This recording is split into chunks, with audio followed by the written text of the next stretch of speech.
Chapter 34. How I ever imagined that I would have the courage to leave home puzzles me now. I was not the type to step out into a new adventure. I had dreaded going to Little Brighton and Big Brighton. Now that I was approaching high school age, the prospects of going from a place where I knew everyone to a place of strangers was a frightening step. I would be going with Flor and leaving Dor, my best buddy, behind. Dor and I had a camaraderie that Flor and I didn't. We could talk freely about anything. If I talked to Flor, she was quick to judge me, always asking why I didn't just grow up. Although we girls talked about running away, the thought that anyone in the family would actually leave was incomprehensible. When the totally unexpected happened, it shook our little world to its foundation. Whether it was the result of me finally locking horns with Papa, I'll never know, but Flor blamed it on that. I had been sitting on the chopping block in the basement room, siphoning the green beer into the bottles, and sniveling, of course, when Papa came in and observed my mess. He worked himself into a rage. Suddenly all my resentment rose. I started to get up, screaming back at him, but he struck me with such a hard blow on the side of the head that I fell back onto the chopping block, which teetered and sent me sprawling into the bottles. I was stunned for a moment, but finally staggered up and ran toward the stairs. I didn't stop until I was in my room, throwing myself onto the bed. At the top of the basement stairs, I had brushed past Mama. I hated her too. I knew she had a way of getting things from Papa. One of Papa's favorite stories was how she had maneuvered him into buying the useless electric stove and her car and the $30 pair of shoes. Anything Mama felt strongly about, she could get. I knew that she felt strongly about the homebrew, so strongly that she wouldn't participate in it herself. Yet I realized that she didn't feel strongly enough to stand up for me. That meant she didn't love me very much, maybe not at all. Dor came to my room later. Papa wants you to come down. He's sorry. Always before, I had been able to forgive him. I had accepted his cuffing and the occasional use of the razor strap as part of my training, a necessary means of keeping me in line. On this occasion, I hurt so badly. Not only was I cut and bruised, but I felt in my heart that Papa's action was so totally unjustified. I stayed in my room. I felt that the only way out was to run away. My mind filled with plans, but they never got further than the front door. When the streetlights on Seward Park Avenue came on, I had to admit that I had absolutely no place to go. I had no money, we had no close relatives, I had no friends, not one single girlfriend whom I could ask the simple favor of spending the night. My life had been so completely enveloped by the family. I couldn't go now, but someday. As a child, I had never doubted Papa's loyalty to the family, even though with him we never knew what to expect. One moment he would be in his black Irish mood, and the next he would be singing about how nice it was to get up in the morning. Then came the depression. Only in later years did I come to understand the conflict he was enduring. As business pressure increased, and with it the conflicts, so did the parties with what Mama called his low-brow friends, which included the lady who wore the bright red lipstick. We knew that Mama didn't care for the parties, and we heard her tell Papa that red lipstick was hard to get off of white collars. At times like these, I began having the nagging fear that sometime Papa might decided he liked party life better than life with one. One day he would just put on his hat and go. I never had such thoughts about Mama. She was the stable one, the oatmeal stirring, clothes washing, sock mending, pick us up after school Mama. Perhaps we never really looked close enough to see the pain, to know what was going on inside. How could we know? Mama seldom talked about her feelings. I realize now that many things had been bothering Mama. She was disturbed because Mother wrote that she was having physical problems. We knew that she continued getting disturbing letters from her father. We would hear Papa's remarks late at night when they thought we were sleeping. So he's got religion now. Papa's delivery was sharp and to the point, as if he had been allotted too little time before the jury. His opinion seemed to be that, if a man had been a hellion, he should not go whimpering to God in his old age. Then, however, we heard his voice turn tender. Of course, Tenny. Send him some money. There was also the matter of Mama's health. She was spending much time in bed, and we would often find her at the wash trays in the basement soaking sheets. It seemed strange that, although she didn't ordinarily talk about problems, she suddenly began to speak of things that caused us to feel guilty. She said that her sickness was caused by having babies. If I hadn't had you, I wouldn't be having all of this difficulty. We girls discussed it, wondering which one of us was to receive God's punishment. Dor and I blamed Flor because she had been the firstborn. The other two blamed me. I had been the big baby. Flora and I blamed Dor. She had been born prematurely when Mama was sick with the flu. On top of all of this, Mama had become very disillusioned about the house. Even though Papa had had the new fireplace put in, the house still needed painting. The dining room ceiling needed to be patched, and the floors needed to be refinished. Papa had made a few repairs, but frankly, he was no artisan. His repairs looked like the patch in the dining room ceiling, in need of refinement. Nothing seemed so bad to warrant what happened on the day that we girls were packing our suits and towels, getting ready to go to a swimming tournament in Yakima. I remember it so well. Florence was sitting on my suitcase while I was trying to get it snapped. Dorothy was folding her clothes ever so neatly. Dorothy always folded clothes neatly. Somehow, you didn't expect the streak of lightning to slow down long enough to be neat. Franny, if you'd pack your suitcase better, you could get it closed. Gee, I didn't think of that. How far is it to Yakima? Dorothy asked. It's far enough for you to get Willie Hampton to kiss you, I said. Ugh, Dorothy said, making her ostrich face. Is it far enough for you to be kissing Freddie Carlson? I grimaced. I knew that Dor learned about the loves of my life by snooping in my diary. It had a lock, but unfortunately, it could be opened with a fingernail file, or almost any other object you would find in a dresser drawer. I knew she had been snooping. How else would she know that I was in love with Freddie Carlson? At one time, I had written in code. That was laborious and not altogether satisfactory, due to my inability to remember my code. It left me as much in the dark as it did Dorothy. Finally, I realized that I didn't need my diary to remind me that I was in love with Freddie Carlson. As for Paul Coons, Florence would be kissing him and leaving lipstick all over him. She had just graduated from red jelly beans to the real stuff. This had been on the sly, of course, because Papa was not much of a believer in makeup on anyone under the age of 50, as Flora put it. In fact, if Papa had his way, we would have remained as white-faced as his secretary until all the boys had passed us up. When Mama came into the room, she told us to sit down on the bed. We sat down reluctantly, expecting the usual instructions on how to be sweet little ladies and not go chasing boys up and down the corridors of the hotel. Mama said, "There has been a change of plans. Dor and I are going now. Flora and Fran will come later with Papa." We didn't understand. "Why can't we go with you now?" Mama got tears in her eyes and a look of terrible hurt. "Papa and I aren't going to be living together anymore." It didn't seep in. Mama explained it further. This was to be permanent, and we had to decide whether to live with her or stay with Papa. I was so distraught that I couldn't say anything. How could we possibly choose between Mama and Papa? They had always been inseparable to us.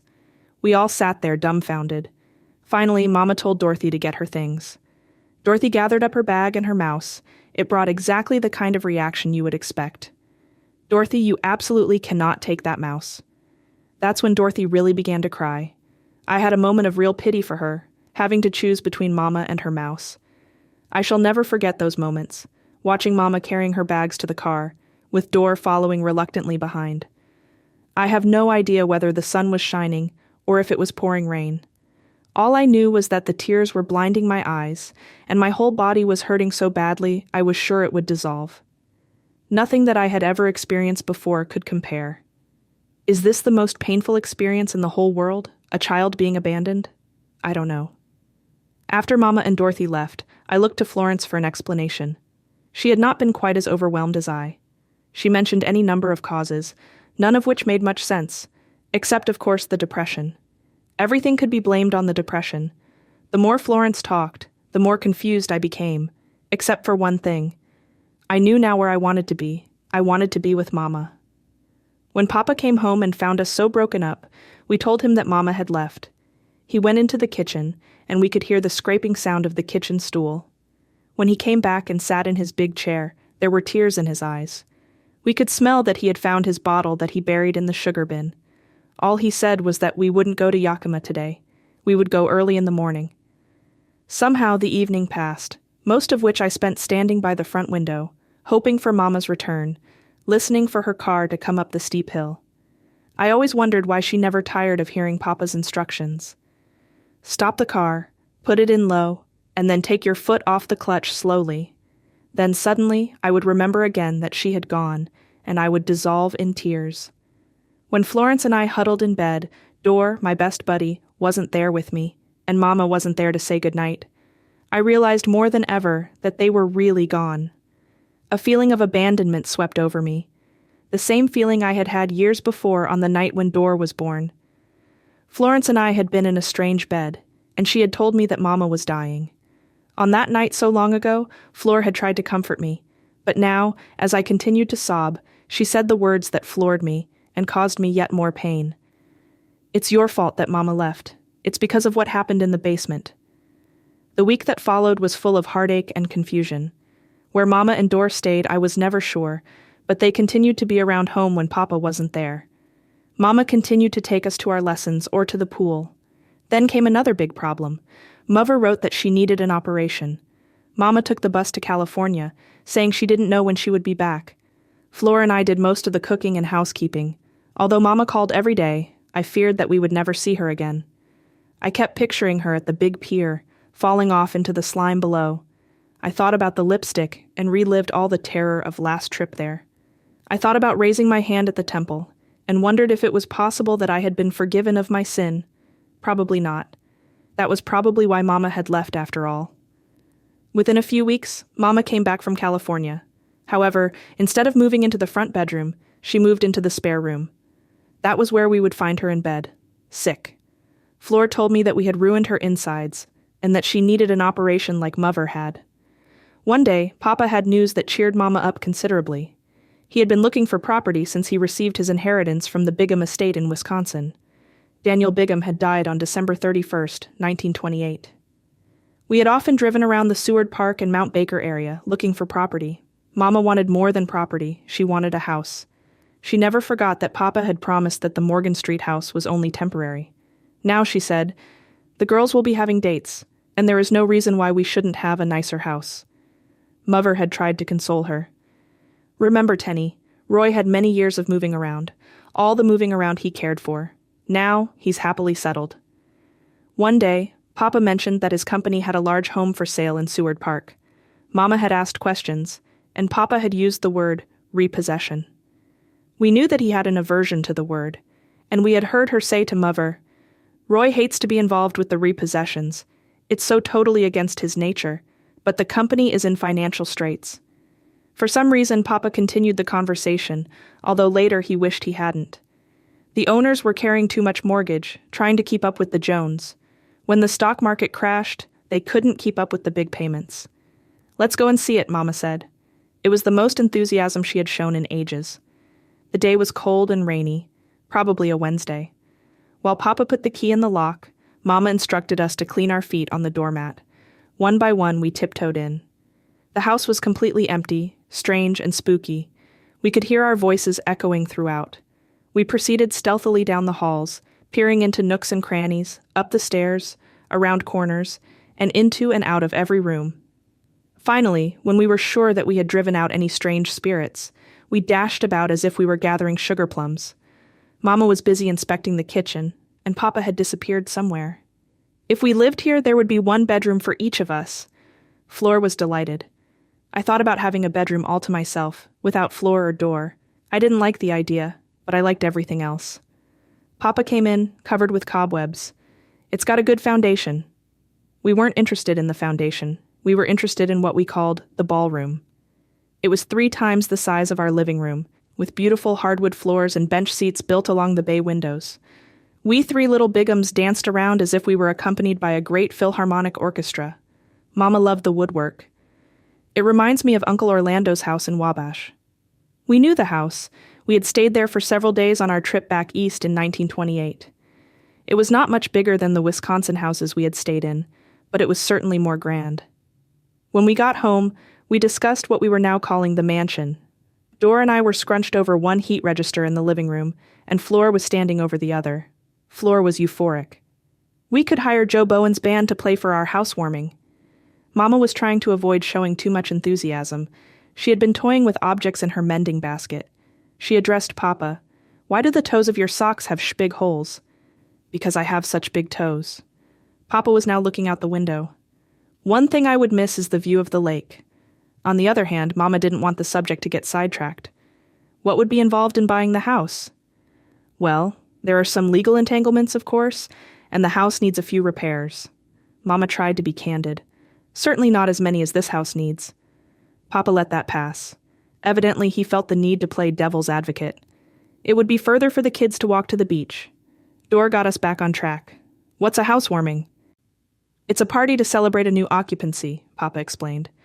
Well, I hope the warming would be warmer than our house, Dor said, giving a few shivers for effect. That brought up a topic that hadn't as yet been discussed. What kind of heat does it have? Mama asked. Papa feigned surprise. Oh, I forgot to check on that. Roy, that is ridiculous. What were you doing in the basement all the time? Papa was being evasive. Don't tell me it has sawdust, Mama groaned. Not sawdust, we moaned. Papa allowed us to revel in our miseries. Aching backs, female problems, ants. Then finally he admitted, no, not sawdust. It has that smelly kind of heat that's going to cause the earth to run dry and make ships explode at sea. Oil! The vote was taken right then. When do we move? Well, like I say, there are complications.